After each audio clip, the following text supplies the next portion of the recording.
Salam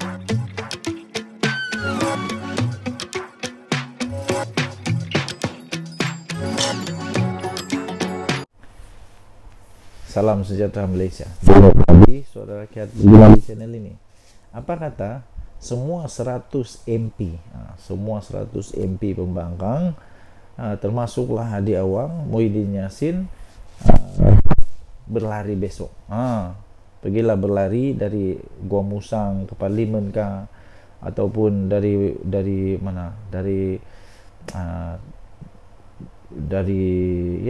Johor pergi KL kah, ada mungkin dari Sabah berenang ke Parlimen kah.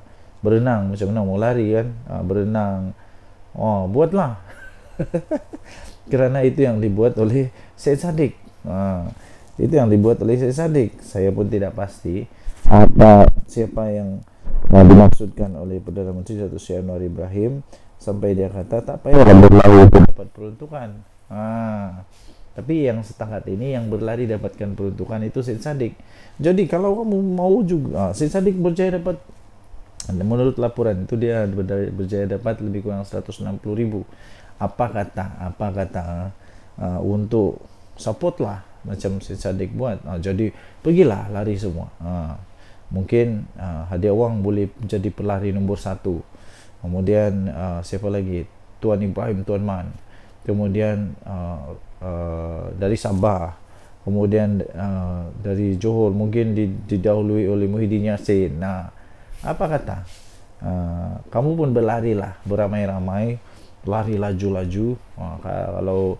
Kalau Syed Saddiq dia lari 200 km, apa kata kalau anda pula bos besar dalam pembangkang ini berlari 1,000 km, lagi best. Mungkin yang dari Sabah berenanglah di Laut Cina Selatan sampailah ke Parlimen. Kan lagi hebat. Apa pendapat anda? Bagus juga begitu.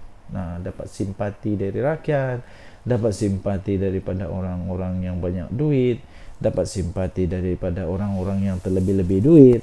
Mungkin dapat, kalau Syed Saddiq boleh dapat 160,000, mungkin anda boleh dapat sampai 180 juta. Siapa tahu kan? Siapa tahu.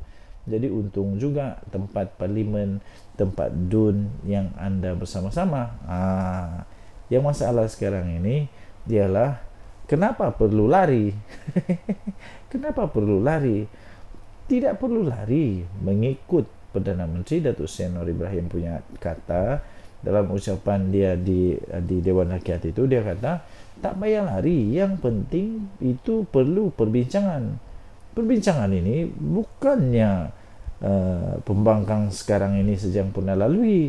Waktu Perikatan Nasional dulu pun, waktu Perdana Menterinya siapa, Ismail Sabri Yaakob, pembangkang sampai buat MOU tu, MOU buat perbincangan.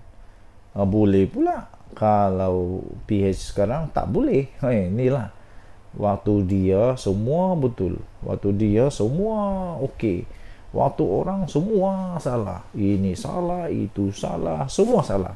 Tapi waktu dia sedekah, waktu dia itu ini macam-macam lah. Waktu dia itu banyaklah fatwa yang keluar dan sebagainya. Syed Saddiq, terima kasihlah, tahniah diucapkan yang memberikan idea yang bernas ini. Dan apa kata, kerana idea ini cukup bagus, cukup bernas, cukup popular, sampai ada orang yang disebut, sampai ada orang yang kecam kerana ada pula tiba-tiba seorang pemimpin politik ni menunggang Zahid. Waktu tiba-tiba dia pun join juga, memberikan semangat. Apa kata, buatlah semua semangat kan. Jadi kerana sudah semangat, apa kata, jangan hanya dia saja yang ikut Syed Saddiq, tapi apa kata kalau semua pembangkang, pergilah 100 pembangkang tu larilah 1,000 km terbaik. Denyut Nadi Suara Rakyat bergema di channel ini. Jangan lupa tekan butang subscribe, like dan share. Malaysia kita punya, cinta Malaysia aku, kita jaga kita. Bye bye. Salam sejahtera Malaysia. Denyut Nadi Suara Rakyat bergema di channel ini. Ini satu pengumuman terbaru daripada Datuk Seri Anwar Ibrahim yang betul sekali. tak payahlah sampai berlari untuk dapat peruntukan. Tak payahlah sampai berlari untuk dapat peruntukan, kata Perdana Menteri. Perdana Menteri Datuk Seri Anwar Ibrahim pada hari ini memberitahu usaha meluluskan peruntukan kewangan kepada ahli Parlimen Pembangkang tidaklah sesulit yang digambarkan oleh mereka. Ini melebih-lebih cerita, mencantik-cantikkan cerita supaya dapat belas kasihan kot. Mungkin begitu kot, tak pastilah kan. Tapi beliau kata, kata Perdana Menteri, dia kata usaha untuk meluluskan peruntukan kewangan kepada ahli Parlimen Pembangkang sebenarnya tidaklah sulit yang digambarkan oleh mereka. Memberitahu Dewan Rakyat yang dia diserang dan didakwa zalim walaupun penjelasan mengenainya sudah pun dibuat berulang kali, Anwar berkata amalan memberikan peruntukan sekata kepada pihak pembangkang memang menjadi amalan negara demokrasi. Apa yang berlaku pada ketika ini ialah katanya, kata ahli Parlimen Tambun itu ialah ia mesti dilakukan mengikut proses yang ada. Saya dah beri mandat penuh kepada timbalan Perdana Menteri kedua iaitu Fadillah Yusof, dia kata, untuk mengadakan perbincangan dan tak ada syarat mesti sokong Perdana Menteri sebelum dapat peruntukan. Tak ada syarat itu. Saya tak pernah kenakan syarat itu, katanya. Anwar berkata demikian sebagai menjawab soalan yang dikemukakan oleh Awang Hashim PN Pendang yang memberitahu bahawa setiap negara demokrasi menyediakan peruntukan kepada pembangkang melalui proses rundingan. Anwar menambah, apa yang perlu dilakukan oleh pihak pembangkang ialah mengadakan rundingan yang sewajarnya, dan ia pernah dilakukan oleh PH semasa parti itu menjadi pembangkang pada sebelum ini. Kenapa pula bila PH yang buat salah? Waktu kamu buat tak salah. Waktu dulu kerajaan PN buat tidak salah. Waktu kerajaan PN waktu si Ismail Sabri Yaakob ke PN juga. Tapi waktu itu tidak salah pula. Sampai waktu itu Datuk Seri Anwar Ibrahim dengan pembangkang dengan tim dia telah berunding dengan kerajaan, ada MOU dengan kerajaan. Ada MOU dengan kerajaan tahu. Tapi bila PH buat perundingan supaya ada perundingan, semuanya masalah pula. Dulu kamu tak masalah pun. Jadi Perdana Menteri pada ketika itu yaitu mengadakan siri rundingan dengan Ismail Sabri Yaakob sebelum keputusan mengenainya dimuktamadkan. Jadi kata Perdana Menteri Datuk Seri Anwar Ibrahim, dia kata, saya menyeru kepada YB Pendang, kalau boleh sampaikan kepada semua wakil parti dan segerakanlah perbincangan supaya hari ini isu ini tidak jadi lagi isu yang akan memanaskan suhu di Dewan ini. Tak payahlah berlari, tak payahlah berjogging, tak payah, ini perlu runding saja, bincang saja selesai, katanya. Siapa yang berlari tu, aduh kesian. Walaupun tidak menyebut sebarang nama untuk rekod, ahli Parlimen Muar Syed Saddiq Syed Abdul Rahman baru-baru ini menarik perhatian ramai apabila beliau telah melakukan larian sejauh kira-kira 200 km bagi membangkitkan isu peruntukan buat ahli Parlimen Pembangkang. Dia yang kini menjadi ahli Parlimen bebas berjaya mengumpul dana yang disumbangkan oleh orang ramai, iaitu bernilai kira-kira RM160,000.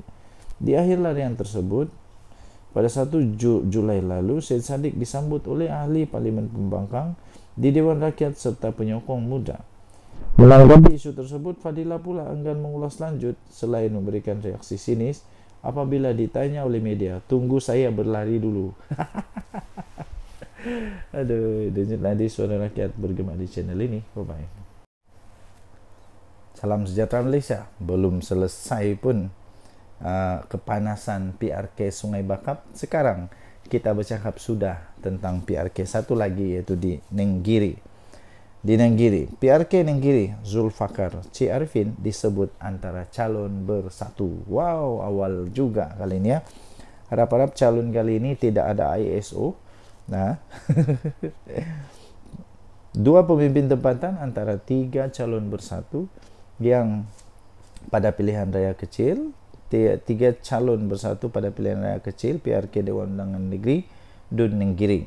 Mereka itu adalah Ketua Bersatu untuk bahagian Krai, Kuala Krai, Zulfakar Dahalan, dan bekas timbalan Ketua Bahagian Bersatu Gua Musang, C. Arifin Husin Antara. Seorang lagi nama yang turut disebut ialah ahli Bersatu yang sebelum ini bekas Ketua Pemuda UMNO Gua Musang, Syekh Razali Hamad. Memetik BH, 3 nama itu antara yang disebut-sebut dan dikatakan sudah diangkat oleh Bersatu Negeri kepada pucuk pimpinan. Daripada 3 nama berkenaan, Syekh Razali dan Syekh Arifin adalah calon tempatan, manakala Zulfakar adalah calon input dari Kuala Krai. Tapi persoalan seterusnya adalah, adakah di PRK Nenggiri ini PAS akan berdiam diri? Adakah PAS akan okey tak apa, ambillah Bersatu?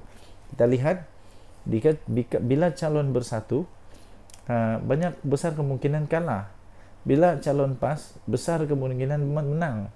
Jadi adakah PAS mahu risiko yang tinggi itu berlaku sekali lagi untuk di Nenggiri? Kalau saya tidak silap, anda bolehlah komen waktu di Kuala Kubu Baru calonnya dari Bersatu atau calon daripada PAS. Menang, kalah, kalah.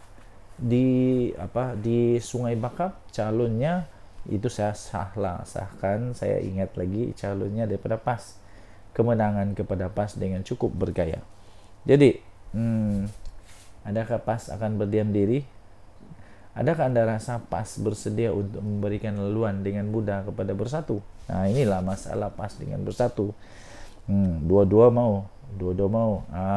Okey. Apapun kita doakanlah, semoga yang baik-baik berlaku pada pilihan raya ini. Kalau perlu untuk dilaksanakan semula, kita doakan semoga baik-baik sahaja pilihan raya ini, supaya tidak ada provokasi keterlaluan dan sebagainya. Okey, Denyut Nadi Suara Rakyat bergema di channel ini. Jangan lupa untuk tekan butang subscribe, like dan share. Malaysia kita punya. Cintai Malaysia aku, kita jaga kita. Bye-bye. Salam sejahtera Malaysia. Ingat SPRM sekarang berdiam diri? Tidak. Ingat SPRM pilih bulu? Tidak. Apapun tomahan, apapun alasan, apapun yang disebut macam-macam salah guna kuasa lah, kata inilah menggunakan badan kerajaan lah, itu semua salah. Buktinya SPRM turut menjalankan tugas dengan penuh berintegriti, penuh amanah dan tanpa kompromi. Inilah kerajaan yang terbaik. Terbaru 6 jam di pejabat HRD Corp, SPRM angkut 3 kotak dokumen. Mesti mahathir kalau dia baca ni berita, mesti dia dia rasa wow, huyo, 3 kotak dokumen. Mungkin dia senyum-senyum, sengih-sengih lah. Selepas hampir 6 jam bertandang ke ibu pejabat HRD Corp hari ini, Pegawai Suruhanjaya Pencegahan Rasuah Malaysia SPRM dilihat meninggalkan bangunan itu dengan membawa 3 kotak bersama mereka. Kotak apa tu? Tak dokumen ke? Kotak-kotak itu dipercayai berisi dokumen yang berkaitan dengan HRD Corp, yang dikaitkan dengan pendedahan. Dalam laporan Ketua Audit Negara, LKAN dan Jawatan Kuasa Kira-kira Wang Negara PAC. Dokumen tersebut difahamkan bagi tujuan siasatan. Sebelum ini, pasukan yang terdiri daripada 10 anggota dan pegawai, termasuklah seorang wanita, dengan menaiki 4 kenderaan berasingan tanpa logo SPRM mula tiba pada jam 11.30 pagi dengan masing-masing memakai kemeja berkod. Pengarah bahagian siasatan SPRM, iaitu Datuk Seri Hishamuddin Hasim, dilaporkan berkata kehadiran penyiasat di 2 tempat terbabit bagi mendapatkan dokumen berkaitan untuk tujuan siasatan. PAC telah mendedahkan sejumlah RM3.77 bilion ringgit Malaysia hasil kutipan levy daripada majikan digunakan program latihan HRD Corp untuk melabur dalam pelbagai aktiviti pelaburan yang bukan matlamat penubuhan agensi itu. Jawatan kuasa itu turut mendedahkan berlakunya percanggahan dalam keterangan yang membabitkan 2 pegawai kanan pembangunan sumber manusia berhad HRD Corp berhubung pembabitan syarikat pengurusan acara yang sebelum ini dikatakan milik Ketua Pegawai Eksekutifnya Datuk Sahul Hamid Sheikh Daud. Siapa beliau? Nanti kita tahulah juga. Lama-lama kita tahu. Tapi yang pasti terbaik kepada SPRM yang menjalankan tugas. Saya percaya tidak lama lagi Malaysia akan naik dengan sangat hebat, dihormati oleh seluruh dunia, dan saya percaya kita doakanlah terus Malaysia supaya satu hari nanti betul-betul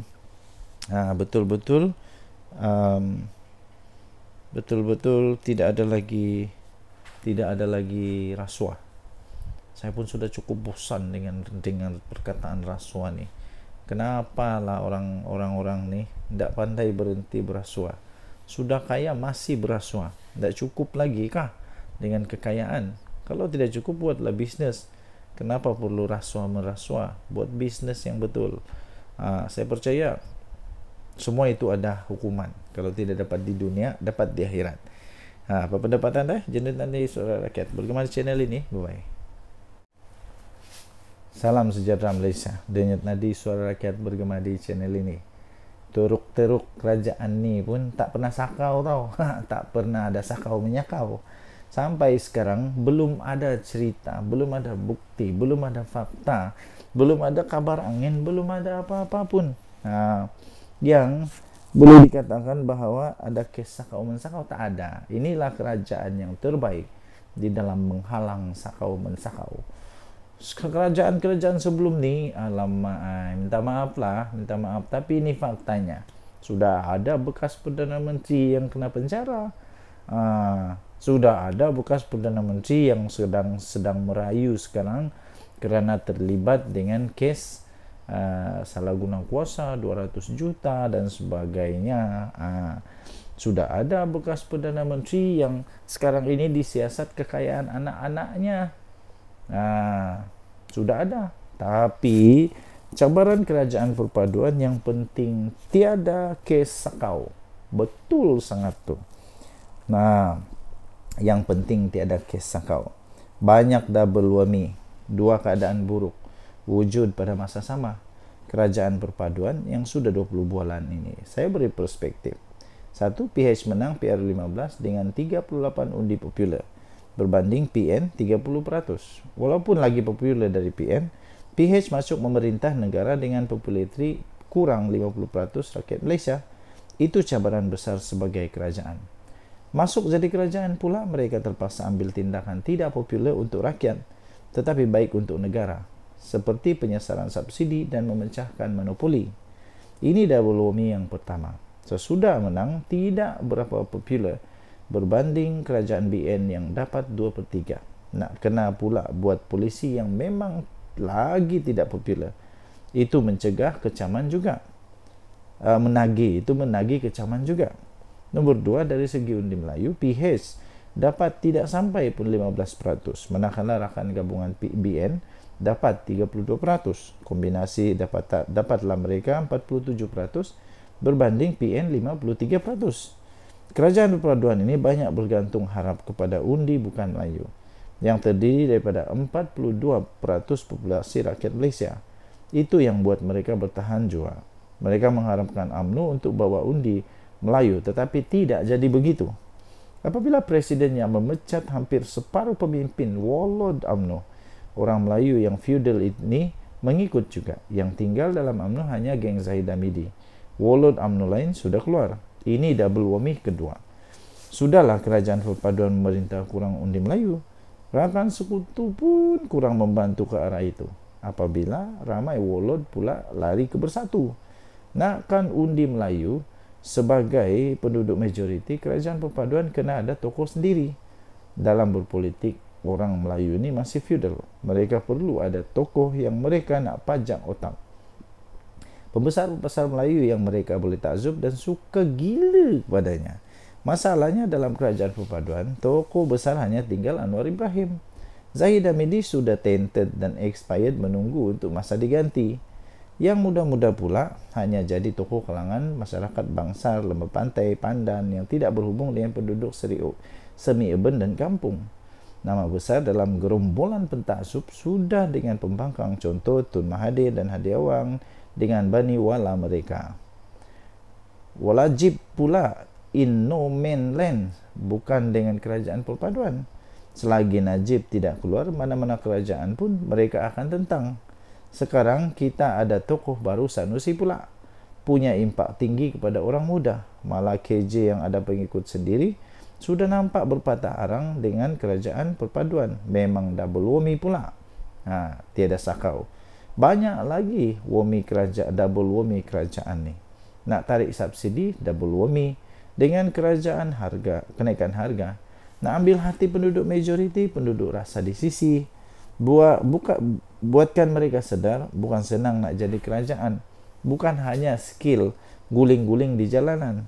Apapun, kerajaan perpaduan inilah yang dipilih memerintah negara, bukan dengan undi popular rakyat sahaja, malah pilihan majlis raja-raja. Maknanya, bertahanlah 3 tahun ini. Kita doakan mereka berjaya mengemudi dengan segala macam polisi. Asalkan tiada kes sakau menyakau dan tidak tukar perlembagaan. Nak kacau penduduk majoriti, saya akan sokong kerajaan perpaduan ini. Lovely to the country always, lovely to the government only when they deserve it. Setakat ini, kita sokong lagi. Kalau hawk ke laut dalam PRU 16, kita cari ganti. Itu ditulis oleh siapa? Ditulis oleh Liana Marzuki. Yang penting, tiada sakau. Denyut nadi suara rakyat bergema di channel ini. Bye-bye. Salam sejahtera Malaysia. Denyut nadi suara bergema di channel ini. Ya, tuan-tuan dan puan-puan yang dihormati sekalian. Sekali lagi, Datuk Seri Anwar Ibrahim, Perdana Menteri Malaysia, berjaya membuatkan mulut-mulut busuk pembenci kepada Datuk Seri Anwar Ibrahim, Perdana Menteri Malaysia yang hebat ini, terkunci, terbisu dan baguslah, bertobatlah, janganlah buat fitnah lagi. Gini, Datuk Seri Anwar Ibrahim sendiri dengan beraninya mengatakan bahawa tindakan disiplin terhadap menteri-menteri yang menggunakan jentera kerajaan ketika berkempen akan dikenakan tindakan disiplin. Ada Perdana Menteri lain yang berani cakap beginikah? Adakah Perdana Menteri lain yang berani cakap ini? Tidak ada. Hanya Datuk Seri Anwar Ibrahim. Itulah Perdana Menteri kita. Walaupun banyak keputusan dia yang tidak populis. Rupanya baru tadi saya belajar erti perkataan populis, iaitu keputusan-keputusan yang sebenarnya baik tapi tidak dapat menyenangkan hati orang yang mengharapkan sesuatu yang ialah tidak popular lah. Tapi keputusan itu sebenarnya baik. Tindakan disiplin akan dikenakan kepada menteri yang guna jentera kerajaan. Perdana Menteri Datuk Seri Anwar Ibrahim berkata tidak akan teragak-agak untuk mengambil tindakan disiplin terhadap mana-mana menteri kabinetnya yang jika terdapat bukti telah menggunakan jentera kerajaan semasa pilihan raya diadakan. Anwar menegaskan ia adalah keputusan jemaah menteri supaya mana-mana menteri, penjawat awam mahupun agensi kerajaan untuk tidak menggunakan jentera kerajaan sebaik selepas hari penamaan calon. Ini kerana ada kaitan dengan prinsip yang kita bawa, iaitu membentas rasuah, kata beliau. Budaya rasuah yang kita tidak mahu diteruskan. Tapi kalau umpamanya penerusan projek sebelum hari penamaan calon, saya tidak fikir ia perlu dibangkitkan, kata beliau. Kalau ada pelanggaran, ia tentunya jemaah menteri harus dikenakan tindakan disiplin kerana telah melanggar keputusan jemaah menteri. Katanya semasa sesi waktu pertanyaan menteri pada sidang Dewan Rakyat hari ini. Perdana Menteri menjawab satu soalan tambahan daripada Datuk Awang Hasim PN Pendang yang ingin tahu sama ada kerajaan bersedia untuk menghentikan budaya seperti pelaksanaan pengumuman projek baru di suatu kawasan yang terlibat pilihan raya. Ini sebenarnya siapa yang buat? Siapa yang dulu buat? Denyut nadi suara rakyat bergema di channel ini. Jangan lupa tekan butang subscribe, like dan share. Saya percaya Perdana Menteri Malaysia Dr. Sri Anwar Ibrahim adalah yang benar-benar berani, benar-benar satu-satunya Perdana Menteri yang betul-betul berani mengatakan yang benar. Walaupun apa yang dia cakap ini mungkin tidak populis, tidak menyebabkan orang suka dia, tapi dia tetap cakap. Yang dia cakap di mana? Di Dewan Rakyat. Jangan pula lidah bercabang, lain di depan, lain dibuat, lain di belakang. Jangan pula tidak konsisten. Kau boleh buat, orang lain tak boleh buat. Kalau orang lain buat haram, kau buat sedekah. Kalau orang lain buat masuk neraka, kau buat sebab itu macam-macam lah alasan. Datuk Seri Anwar Ibrahim, Perdana Menteri terbaik Malaysia. Denyut nadi suara rakyat bergema di channel ini. Bye-bye. Salam sejahtera Malaysia. Denyut nadi suara rakyat bergema di channel ini. Nampaknya penjenayah sekarang ini bukan hanya berani buat scam kepada rakyat Malaysia, kepada rakyat biasa, tetapi sekarang ini scammer dah jadi lebih teruk, lebih dahsyat, lebih mengejutkan, menakutkan, dan aku pun tak faham kenapa ada manusia begini. Entah apa tujuannya, entah dari orang mana ni, dari apa maksud saya, dia ni yalah apa dia punya latar belakang lah. Tapi yang pasti polis mengumumkan satu perkara yang mengejutkan saya. Mungkin anda pun bakal terkejut.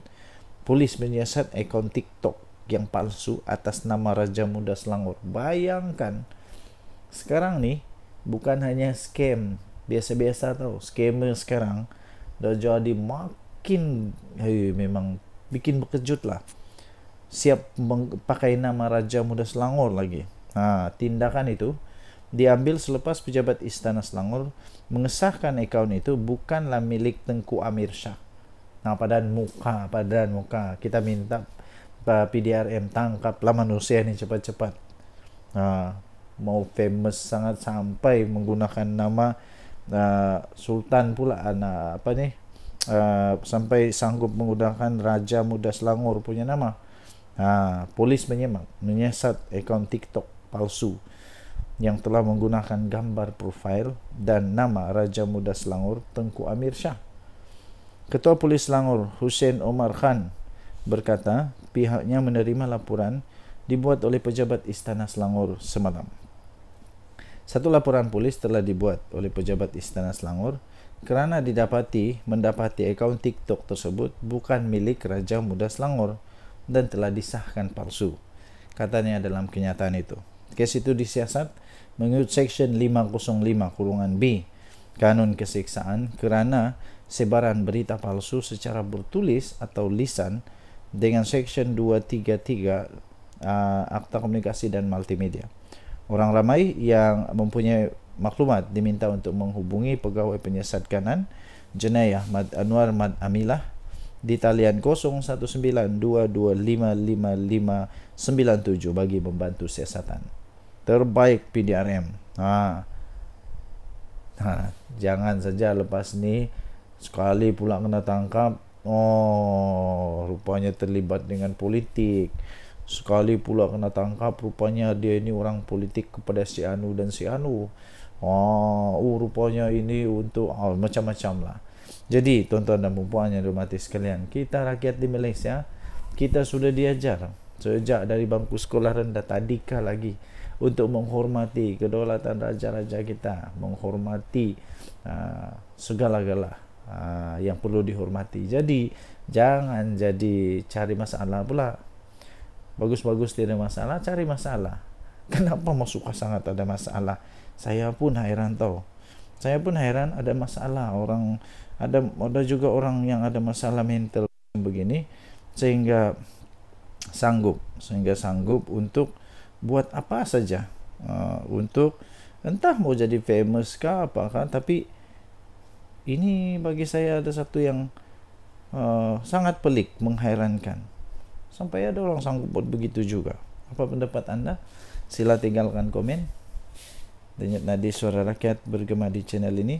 Jangan lupa tekan butang subscribe, like dan share. Bye bye.